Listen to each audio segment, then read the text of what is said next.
Hi, this is Subhashini. You must have watched the videos on correlation and linear regression.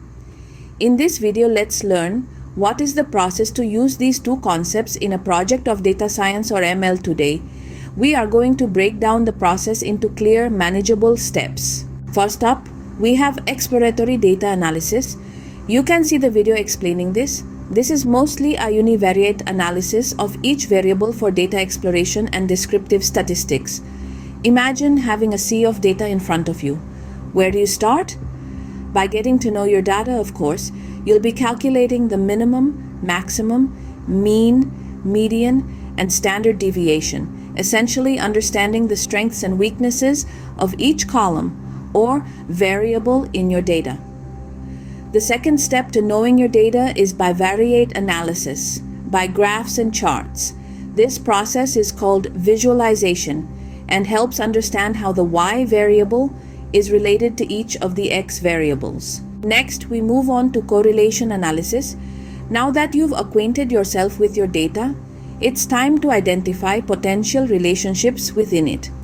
A relation simply is to understand when a change in one variable causes a change in another, by how much and in which direction.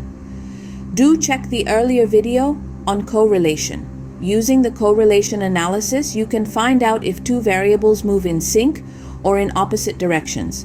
But remember, correlation does not imply causation. Thus, maybe the relationship is coincidence.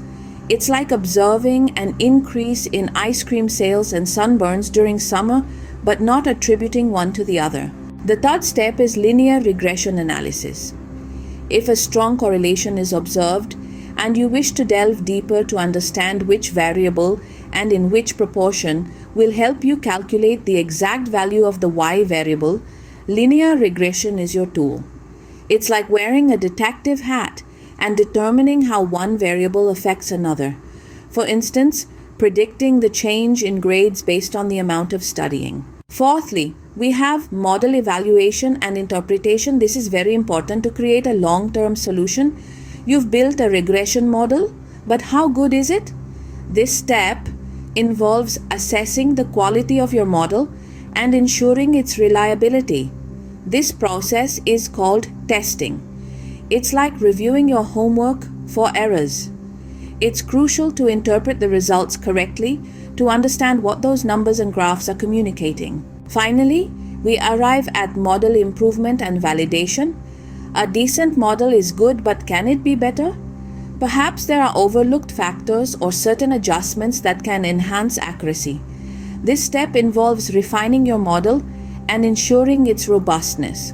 Once satisfied, it's essential to test the model on new data to validate its effectiveness in different scenarios. It's like practicing your soccer moves on various fields to ensure their effectiveness. And there you have it. A journey from exploring your data to drawing meaningful conclusions.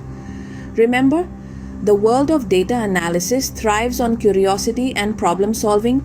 Keep asking questions, experimenting, and remember, making mistakes is part of the process. Should you have any questions or require assistance along the journey, don't hesitate to reach out. Here's to making sense of the data around us.